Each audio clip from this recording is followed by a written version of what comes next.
Welcome back नाज़रीन। सिंध में तूफ़ानी बरसातुन ऐं ॿोॾ सबबि आयल तबाहकारियुनि बाबति धरती टीवी जी ख़ासि ट्रांसमिशन में गुफ़्तगू जो सिलसिलो जारी आहे। ब्रेक खां अॻु में असीं दादू ज़िले जी ख़ासि तौर ते मंछर ढंढ में जेका हिन वक़्तु पाणी जी सूरत हाल आहे उन ते ॻाल्हि ॿोल पई की हाणे असीं ज़िले नौशहर फ़िरोज़ में छा सूरत हाल आहे इन बाबति अपडेट वठंदासीं धरती टीवी रिपोर्टर इमाम बख़्श मशहूरी खां। इमाम बख़्श ॿुधायो इन जी नौशहर फ़िरोज़ जी छा सूरत हाल आहे? बारिशुनि खे ख़तमु थिए 2 हफ़्ता गुज़री विया आहिनि, पाणी नेकाली लाइ छा पियो थिए या कहिड़ी कहिड़ी हिन वक़्तु जेका सो हिकमत अमली तय थी आहे पाणी नेकाली लाइ? बिल्कुलु फिरोज़ में आहे 2 खां वधीक हफ़्ता गुज़री विया आहिनि जेके बरसाति त बंदि थी वई आहे, पर पाणी जेको सिस्टम आहे उहो हिते असां वटि अञा ताईं पाणी नौशहर फिरोज़ मां न गुज़री सघियो आहे। नौशहर फिरोज़ शहर जी हालत इहा आहे त नौशहर फिरोज़ शहर जो अस्पताल जेका आहे उन में अञा ताईं पाणी बीठो आहे। पाणी हुजण जे करे मरीज़ वीचारा ॾाढा परेशान आहिनि ऐं दवाऊं बि हुननि खे अणपूरियूं मिली रहियूं आहिनि। जॾहिं त ॿियनि ज़िले जे हिसाब सां जेको सो पटरीदन में उते पाणी बीठो आहे ऐं दरिया खान में पाणी बीठो आहे, बिहार रोड में पाणी बीठो आहे, मेहरापुर में पाणी बीठो आहे। ऐं तव्हांखे ताज़ो ॿुधाईंदो हींअर ॿियो ॾींहुं आहे अॼु जेको आहे ज़मीनदारी बंधु उहो टुटो आहे। उहो टुटण जे करे जेको सो शहर जो काफ़ी हिसो 2-300 घंटी खणी चइजे त उहे पाणी में अची विया आहिनि ऐं उहो पाणी किरास थो थिए। जेको शहर जो पासो हुन में जेको सो नौशहर फिरोज़ जो जेको आहे जेल आहे उन में पिणु 2-3 फुट पाणी अची वियो आहे। उनजे साम्हूं काफ़ी ॻोठ आहिनि, उन में पाणी अची वियो आहे। ऐं मां तव्हांखे इहो ॿुधाईंदो आहियां इन पाणी जेको गुज़र न थी सघनि जे करे कंडियारे खां जेको सो आहे असांजो जेको नेशनल हाईवे उतां बंदि पियो आहे थियो। हेॾां मोरो खां पाणी बीठो आहे थियो।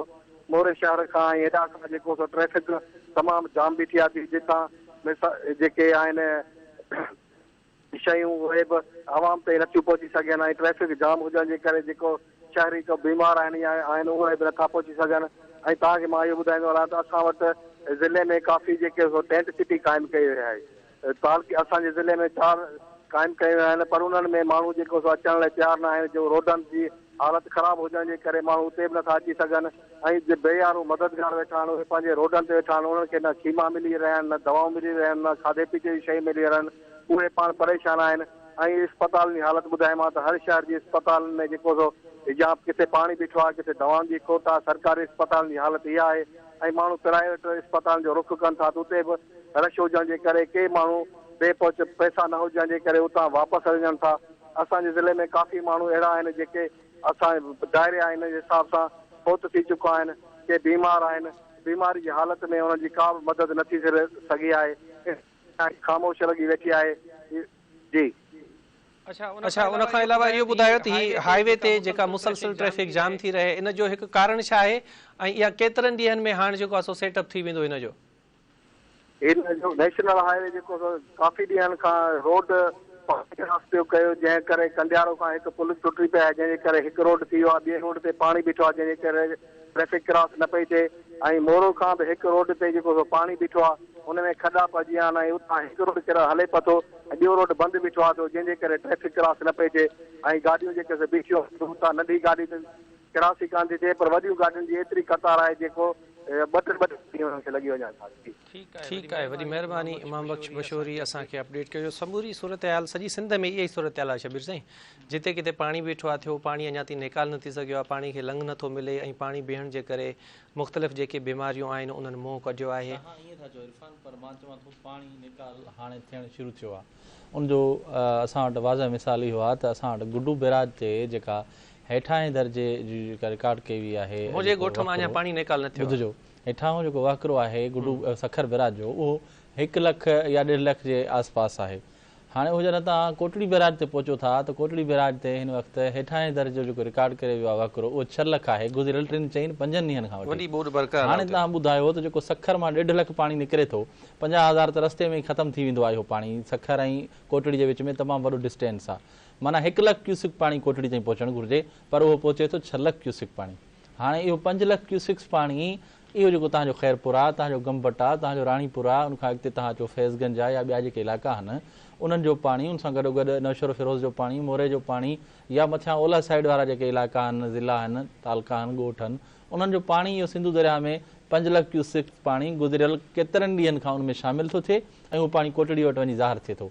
सो तंहिंजे करे इहे न चइजे त इहो पाणी नथो निकिरे। मां सम्झां थो हाणे पाणी धड़ाधड़ निकिरे पियो, सिंधु दरिया ॾांहुं वञे पियो, पर छाकाणि त बरसाति तमामु हेवी बरसाति थियल आहे। हाणे तव्हां छा था सम्झो त 5 फुट 9 इंच नौशहर फिरोज़ ऐं 5 पडरीदनि में बरसाति पई आहे। पूरी सिंध में घटि जेका बरसाति रिकॉर्ड कई वई आहे उहा 1.5 फुट बरसाति रिकॉर्ड कई वई आहे।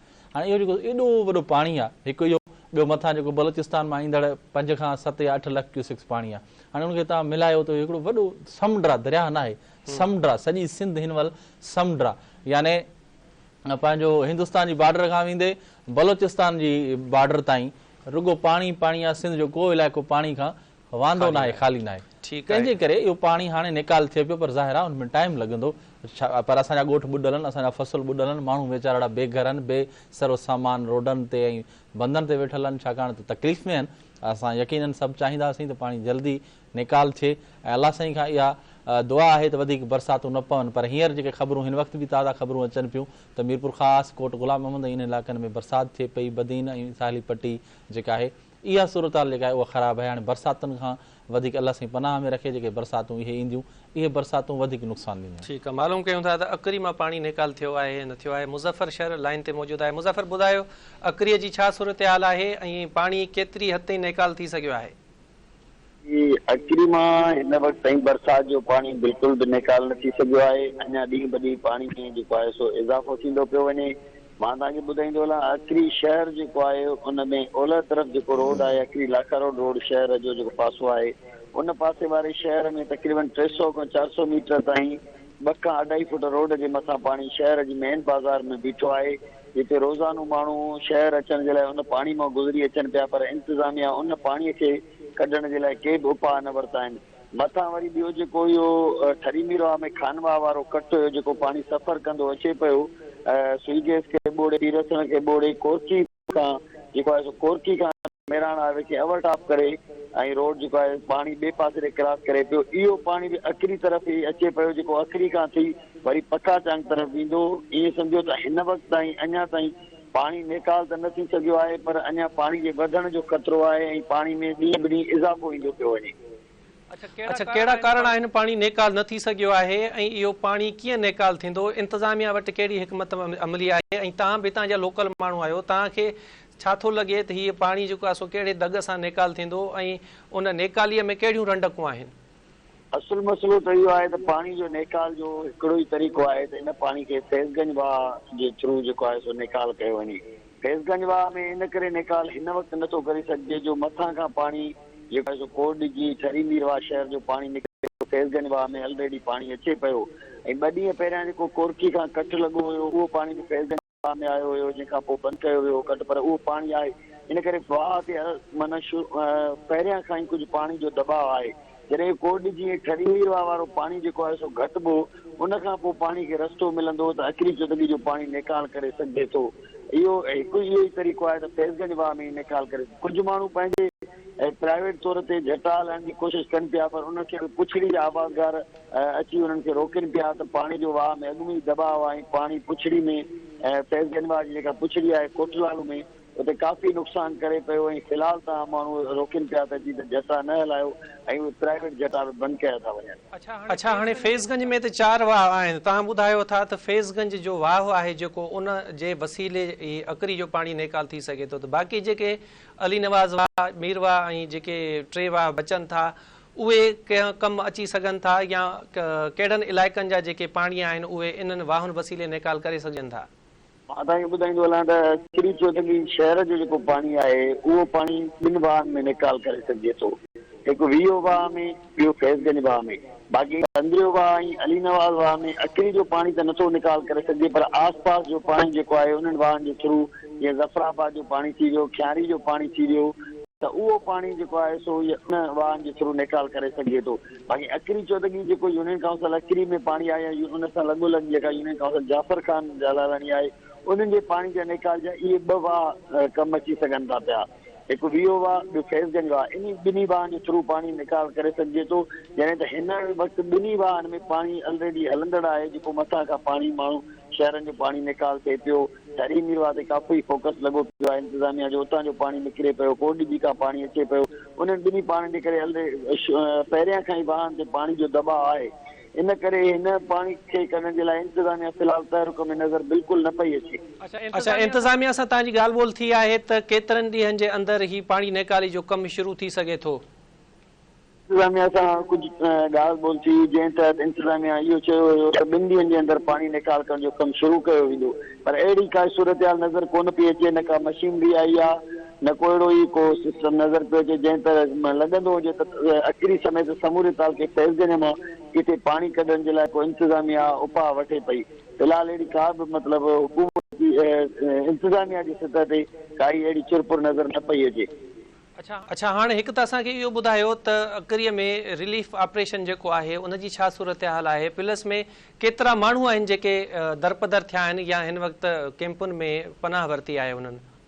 जी तमामु सूरत हाल इंतिहाई जेको आहे सो ॾुखोईंदड़ आहे। उहो इन जो सबबु इहो आहे त अकरी खे न सिर्फ़ु बारिशुनि ॿोड़ियो, पर हिते घारे जो पाणी बि हिते आयो हुयो ऐं उनखां सवाइ जेको ज़िले नौशहरे पैरस मां डंग खां पाणी अचे पियो, उहो पाणी बि अकरी तरफ़ अचे पियो।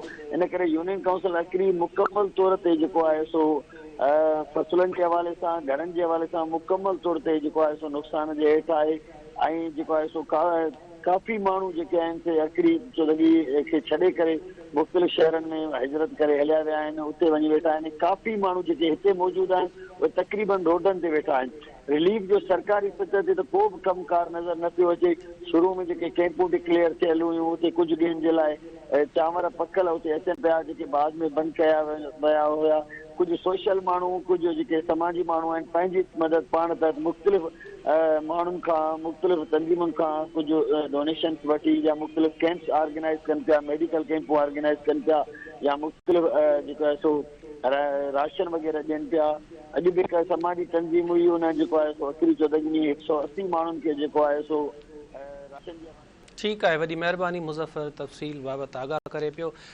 शबीर सिंह, ओवरऑल इहा ई सूरत हाल आहे जीअं तव्हां गुज़िरियल 1-2 प्रोग्रामनि खां इहो ॿुधाईंदा पिया था अचो त जेसीं ताईं जेको मेन पाणी आहे दादू ज़िले वारो प्लस में हीअ ख़ैरपुर ऐं ठरी मीरवा वारो, जेसीं ताईं इहे वॾा जेके पाणी आहिनि या मंछर में जेका पाणी जी ख़तरनाक ताईं लाथ आहे, जेसीं ताईं उहा हेठि नथी अचे ऐं पाणी सिंधु में नेकाल थियणु शुरू नथो थिए, तेसीं ताईं हीअ जेके नंढा इलाइक़ा आहिनि उन्हनि जो पाणी जेको नेकाल थियणु इहो हिकिड़ो मसइलो बणियल रहंदो। ऐं ॿियो इहो आहे त सिंध सरकार इहो फ़ैसिलो करे चुकी आहे त केतिरा ई शहर ऐं ॻोठ अहिड़ा आहिनि जिन जो पाणी इन्हनि वाहन या चैनल्स जे वसीले जेको आहे उहो निकाल न थींदो। उन्हनि शहरनि खे जो पाणी पंपिंग जेको आहे मिशननि वसीले उहो कढो, जंहिंमें कोटड़े जी शहर पिणु शामिल आहे, या केन शाह जेको आहे उहो बि ज़मीन जी सतह खां काफ़ी हेठि आहे, तंहिंजे करे उनजो पाणी कंहिं वाह वसीले जेको आहे उहो ॿाहिरि न निकिरी सघंदो। उन पंपिंग मशीनूं जेके आहिनि उहे उते लॻाइणियूं पवंदियूं, तॾहिं ई उहो पाणी ॿाहिरि ईंदो। हाणे पंपिंग मशीनूं तॾहिं कमु कंदियूं जॾहिं उन्हनि शहरनि ऐं ॻोठनि जे चौधारी को पाणी न हुजे ऐं उते जेको आहे ज़मीनूं या वाह जेके आहिनि उहे ख़ाली हुजनि, त जीअं उहो पाणी उन्हनि वाह में या कंहिं चैनल में विझी करे पोइ सिंधु में छोड़ कराइजे। तंहिंजे करे पहिरियां इहे वाह वहकरा ऐं जेके चैनल्स आहिनि या जेके नाला आहिनि उन्हनि जो पाणी ड्रेन आउट थींदो सिंधु दरिया में। जॾहिं उहे ख़ाली थींदा उनखां पोइ शहरनि अंदरि जेको फाथल बीठल पाणी आहे उनखे रस्ते ॾियण जी कोशिशि कई वेंदी। पहिरियां शहरनि मां उहो पाणी निकिरणु ॾाढो ॾुखियो आहे। ऐं जेको ॿियो सिंध हुकूमत फ़ैसिलो कयो उहो ॾाढो सुठो फ़ैसिलो आहे त FB बंद खे जेको कंबर शहदाद कोट ऐं हमल ढंढ वारनि इलाइक़नि मां घारा पिया, जंहिंजे नतीजे में इहो पाणी जेको दादू ज़िले, लाड़काणे ज़िले ऐं पंहिंजो सेवण वारनि इलाइक़नि में पहुतो आहे, उन पाणी जी पुछड़ी जेका आहे उतां बंदि करण लाइ उहो सिंध बलोचिस्तान जे दंग ते जेके FB बंद खे घारा पिया आहिनि उहे हाणे कट जेके आहिनि घारा बंदि कराइण जो फ़ैसिलो थियो आहे। हाणे उहो तमामु बहितरीनु फ़ैसिलो आहे, पर उन ते जल्दी अमल थियणु घुरिजे त उहे घारा बंदि थियनि, उहो पाणी FB बंद जो ओलहरो पासो वठे ऐं वेंदो उहो ई पाणी साॻियो ई मंछर में, पर FB बंद जो ओलह पासो ॾेई वेंदो, शहर जेके आहिनि उहे उन्हनि खे डिस्टर्ब न कंदो इहो पाणी। पोइ इन पॉकेट में जेको बाक़ी फाथल पाणी आहे, बीठल पाणी आहे, उहो पाणी आस्ते आस्ते जेको आहे शहर टू शहर, इलाइक़े टू इलाइक़े जेको आहे हिकु शहर खां ॿिए शहर ॾांहुं ड्रेन आउट कराईंदा पोइ वञी मंछर में छोड़ कराइबो, उनखां पोइ मंछर जो जेको आहे सिंधु में छोड़ थींदो। ठीकु आहे। ख़ैरपुर जो पछाड़को तालुको आहे फैज़गंज, उतां पाणी नेकाली लाइ छा पियो थिए इन बाबति तफ़सील मालूम कंदासीं धरती TV जो रिपोर्टर बासित चंग खां। बासित ॿुधायो फैज़गंज जे मुख़्तलिफ़ इलाइक़नि में जेको पाणी बीठो आहे उनजी नेकाली लाइ छा पियो थिए? जी इरफान जीअं फैज़गंज जे भरिसां 20 ॻोठ आहिनि जंहिंमें ॻोठ मिठो खान चांग अचे थो, ॻोठ बलोच खान चांग अचे थो, दरगाह हाजी हुसैन शाह अचे थो ऐं न्याज़ाबाद अचे थो। मुख़्तलिफ़ जेके ॻोठ आहिनि हुते बरसाती पाणी निकाल न थियो आहे। ऐं ॿियो वरी जेके बास आहिनि उन्हनि वाहन खे जेके गैर क़ानूनी कट हया आहिनि उहे जेके कट आहिनि उहो बि हलंदा आहिनि। जंहिं सां जेके मां तव्हांखे ॻोठ ॿुधायो, ॻोठ मिठो खान चांग थियो, ॻोठ बलोच खान थियो, उन समय 20 खां जेके वधीक ॻोठ आहिनि हुते 6 खां 7 फुट पाणी बीठो आहे ऐं ॻोठनि जी जेका ज़िंदगी आहे हुते मफ़लूज बणिजी वियो आहे। मच्छर जेको मच्छरनि जो आज़ार वधी वियो आहे। गैस्ट्रो जेका बीमारी हुते आहे उहा बि वबाई सूरत इख्तियार करे वई आहे। ऐं जेके कट जेके ॾिना विया आहिनि उन्हनि खे बि इंतिज़ामिया बंदि करण लाइ के बि उपाय न आहिनि वरिता। हिन वक़्तु जेका फैज़गंज जी सूरत हाल आहे, जेके ॻोठ आहिनि, ॻोठ मिठो खान चांग थियो या जेके ॻोठ बलोच खान चांग थियो या जेके मुख़्तलिफ़ जेके ॻोठ आहिनि जेके बरसाति में मुतासिर थिया आहिनि उहे कट खे बंदि करण लाइ वॾी तादाद में हुते पहुता आहिनि। पर इंतिज़ामिया हुते असांखे नज़र न पई अचे। ॿिन्हिनि धुरियुनि में जेका हिन वक़्तु जेका छिकताण आहे उहा तेज़ आहे ऐं ॿिन्हिनि धुरियुनि में जे माण्हुनि में असला बरदार जेके माण्हू वेठा आहिनि। अच्छा, फैज़गंज जा जेके ओभर वारा इलाइक़ा आहिनि, हुसैन पातो ऐं बसीरो, उते छा सूरत हाल आहे? उते त इहो बि रिपोर्ट पे थियो त जेके ज़मीनी राब्ता आहिनि उहे कचियल आहिनि ऐं ही भेटुनि वारा इलाइक़ा आहिनि, त उते जेको रेस्क्यू ऐं रिलीफ जो अमल आहे उनजी छा पोज़ीशन आहे? मुख़्तलिफ़ जेके इलाइक़ा आहिनि, हुसैन पातो थियो, बसीरो थियो, भंगू बिहण थिया, ॿिया जेके रेगिस्तानी इलाइक़ा आहिनि हुते बि जेके गैर क़ानूनी कट हया विया आहिनि उहे बि बंदि न थी सघिया आहिनि। जेको फैज़गंज में 4 जेके वाह आहिनि, फैज़गंज वाह, वीओ वाह ऐं अली नवाज़ वाह, उन्हनि खे कट ॾेई ऐं रेगिस्तानी इलाइक़े में इंतिज़ाम तरफ़ां पाणी छोड़ कयो आहे। पर जेका पुछड़ी आहे उहा अॻु में ई ॿुधल आहे, जंहिं सां जेके इंतिज़ामिया पारां जेके किरनि ज़रिए जेके वॾा कट हया विया हुते जेके मुख़्तलिफ़ माण्हू आहिनि उहे कटनि में ॿुॾी फोत बि थिया आहिनि ऐं फोतगियुनि जो जेको रिकॉर्ड आहे हिन वक़्तु 16 खां वधीक किरासी हुते बि जेके माण्हू आहिनि उन्हनि तरफ़ां इतला मिलनि था त असांखे न राशन आहे, न टेंट आहे, न ई असांखे को हुते रेस्क्यू कयो वियो आहे। इन हवाले सां जेका हेल्पलाइन ठीकु आहे, वॾी महिरबानी बासित तव्हां तफ़सीलनि खां ॿुधायो। शबीर साईं, हाणे ही जेको ज़मीनी राब्ता कटियल आहिनि वॾो मसइलो हींअर उहो आहे ऐं इन मसइले जे करे ई जेको रेस्क्यू जो अमल आहे उहो ॾुखियाईनि जो शिकार आहे, रिलीफ जो जेको अमल आहे उहो ॾुखियाईनि जो शिकार आहे। ऐं मेन जेका शइ आहे उहा इहा आहे त उते खाद खुराक जी पहच ऐं प्लस में तिबी इमदाद हींअर, छाकाणि त डेंगी, मलेरिया, गैस्ट्रो, डायरिया ऐं ॿियूं चमड़ी जूं जेके बीमारियूं आहिनि, मुख़्तलिफ़ जेके बीमारियूं आहिनि पाणी भेजण खां पोइ जेके हिन वक़्तु वबाई सूरत अख़्तियार करे वियूं आहिनि, उते हींअर दवाऊं पहुचाइणु जेको आहे सो वॾो मसइलो बणियलु आहे। त तव्हां फील्ड रिपोर्टिंग में रहिया आहियो, सॼो ॾींहुं राजधानी वारे शहर में आहियो, तव्हां जी नज़र में या तव्हांजी का ॻाल्हि ॿोल थी आहे आला अख़्तियारनि सां त ही जेके ज़मीनी राब्ता कटियल आहिनि उन्हनि जी बहाली लाइ के क़दम खयां वञनि, या ज़मीनी राब्ता कटिजण बावजूदि उहे इलाइक़ा जिते बाय रोड पहुच मुमकिन आहे उते कहिड़े तरीक़े सां रिलीफ रेस्क्यू शुरू कजे? इरफान साहब, असां वटि जेको आहे हिकिड़े शहर खां ॿिए शहर ताईं जेको ज़मीनी राब्तो आहे उहो ॿिनि तरीक़नि सां हूंदो आहे। हिकिड़ो हूंदो आहे रोडनि वसीले, ॿियो असां वटि आहे रेलवे वसीले। हाणे बदकिस्मती असांजी इहा आहे त असांजा जेके 2 अहम रोड यानी हैदराबाद खां जेके उत्तर सिंध ॾांहुं वेंदड़ रोड आहिनि, जंहिंमें इंडस हाईवे यानी जामशोरो टू सेवण रोड या सेवण दादू ऐं पोइ लाड़काणो रोड जेके चइजे, उहो बि सेवण बानसैदाबाद वटां जेको आहे उनखे घारा पइजी विया आहिनि, उहो बंदि आहे। ॿियो जेको असांजो हैदराबाद मटियारी हाला ऐं पंहिंजो सकरंड खां थींदो, मोरे खां कंजारे खां थींदो सखर वेंदो हो, उहो जेको असांजो नेशनल हाईवे आहे उहो 2-3 हंधनि तां बंदि आहे, डिस्टर्ब आहे। पर पोइ बि उनखे माण्हू यूज़ कनि पिया, पर उहो मुख़्तलिफ़ शहरनि जे अंदरां, ॻोठनि जे अंदरां उहो ॾाढी डिस्टर्बेंस आहे। ऐं ॿियो रेलवे असांजी जेका आहे उहा रेलवे ऑपरेशन जेको आहे उहो बि गुज़िरियल केतिरनि ॾींहंनि खां बंदि आहे। पंजाब ऐं KPK मां ईंदड़ जेके गाॾियूं आहिनि उहे सिर्फ़ु रोड ताईं अची वञनि थियूं, बाक़ी जेको सिंध खां सॼी सिंध जा जेके स्टेशनूं या जेके जिते जिते मसइला अची विया आहिनि तंहिंजे करे रोड़ी खां अॻिते कराची ताईं उहे गाॾियूं नथियूं हलनि, तंहिंजे करे सप्लाई चेन जेका चइजे उहा असांजी टुटल आहे। उन ते जेको जुमे वारे ॾींहुं कोई इजलास थियो हो वॾे वज़ीर जी सदारत हेठि, जंहिंमें वफ़ाक़ी इदारा बि शामिल हुया। उनमें जेके ॿिया फ़ैसिला थिया उन्हनि में हिकिड़ो फ़ैसिलो इहो बि थियो त जेके कट लॻल आहिनि पहिरियां उन्हनि खे बंदि कजे। उनखां अलावा ॿियो फ़ैसिलो हो त असांजा जेके नेशनल हाईवेज़ आहिनि, जेके असांजा हाईवेज़ आहिनि, उन्हनि ते जिते जिते घार आहिनि या जेके बंदि आहिनि, जेके प्रॉब्लम्स आहिनि, उन्हनि खे सॉल्व करे ट्रैफ़िक जी रवानी जेका आहे उहा बहाल कजे, त जीअं माण्हू ट्रांसपोर्ट करे सघनि उन सां गॾोगॾु त उते जेके खाद खुराक जूं शयूं नथियूं पहुची सघनि उहे पहुचाइजनि। अॼोके इजलास में इहा शइ डिस्कस थी आहे? अॼोके इजलास में इहा शइ डिस्कस न थी आहे। 3 ॾींहं अॻु में जेको 2 ॾींहं अॻु में जुमे वारे ॾींहुं जेको इजलास थियो उन में इहो बिल्कुलु फ़ैसिलो थियो हो त असांजा जेके हाईवेज़ आहिनि ऐं उन्हनि खे हिकु दफ़ो ॿीहर रिपेयर कयो वेंदो ऐं उन सां गॾोगॾु असांजी जेको रेल ऑपरेशन बंदि आहे जिते जिते पटड़ी असांजी लुढ़ी वई आहे त उनजी बहाली जो जेको कमु आहे उहो बि हंगामी बुनियादनि ते शुरू कयो वञे त जीअं न त भला रोड असांजा जेकॾहिं न आहिनि त असांजी जेका रेलवे जो जेको ऑपरेशन आहे उनजे थ्रू जेके हिकु शहर खां ॿिए शहर असां ॻंढिजी सघूं। त टाइम पंहिंजो पूरो थो थिए। आख़िरी सवाल तव्हां खां पुछंदुसि त कराची में टेंट सिटी क़ाइमु करण जो जेको मुतालबो हुयो उहो किथे पहुतो आहे ऐं इन ते सिंध सरकार गौर बि कयो त हाणे छा पियो थिए की वेझनि ॾींहंनि में इहा शइ मुमकिन आहे त कराचीअ में टेंट सिटी क़ाइमु थिए? बिल्कुलु हिकु ॿ ऑप्शन जेके आहिनि उहे सिंध सरकार जे गौर हेठि आहिनि। हिते जेके सिविल सोसाइटी जा माण्हू आहिनि ऐं पोतल जेके ॿोॾि मुतासिरीन आहिनि उन्हनि जो इहो पुरज़ोर मुतालबो आहे त असां केसीं ताईं सरकारी बिल्डिंग्स में तरसंदासीं, स्कूलनि जा इशूज़ आहिनि या जेके कम्यूनिटी सेंटर्स आहिनि उन्हनि में तरसियल आहियूं, आख़िर अॻिते हली स्कूल बि खुलंदा। तंहिंजे करे असांजी जेका सिविल सोसाइटी आहे या जेके मुतासिर आहिनि उन्हनि जो इहो पुरज़ोर मुतालबो आहे पियो त हिकिड़ी जाइ ते टेंट सिटी क़ाइमु करे असांखे उते जोॻियूं जेके सहूलियतूं आहिनि उहे फ़राहम कयूं वञनि जंहिं ते सिविल सोसाइटी वकीलनि पारां हिकिड़ो एहतिजाजी मुज़ाहिरो बि थियो हो। वज़ीर हाउस ताईं उहे एहतिजाज कंदड़ जेके आहिनि पहुता हुआ। उन्हनि सां ॻाल्हियूं बि कयूं वॾे वज़ीर जे सलाहकार मुर्तज़ा वहाब ऐं उन्हनि खे यकीन ॾियारियो हो त असांजी कोशिशि आहे त असां किथे टेंट सिटी क़ाइमु कयूं या वरी समूरा जेके 18-19 मुतासिर कराची में पहुता आहिनि कैंपुनि में उन्हनि खे कंहिं हिकिड़ी कैंप ते या हिकिड़ी हंधि ते गॾु करे सेंट्रलाइज़ कयूं त जीअं उन्हनि खे प्रॉपर तरीक़े सां एंटरटेन करे सघूं, उन्हनि खे सहूलियतूं फ़राहम कयूं। इन हवाले सां मलीर वारे इलाइक़े में जेको आहे DC मलीर या कमिशनर कराची इहा कोशिशि बि वरिती हुई कंहिं ज़मीन ते टेंट सिटी क़ाइमु करण जी, पर छाकाणि त उहा ज़मीन कंहिं इदारे जी हुई, कुझु अलाटीज़ जेके आहिनि उते पहुची विया, उन्हनि जो चवणो त असां हिते टेंट सिटी क़ाइमु करणु न ॾींदासीं। तंहिंजे करे हाणे ॿुधायो पियो वञे त कंहिं ॿिए ऑप्शन ते या ॿी ज़मीन ते टेंट सिटी क़ाइमु करण लाइ बि सोचियो पियो वञे, पर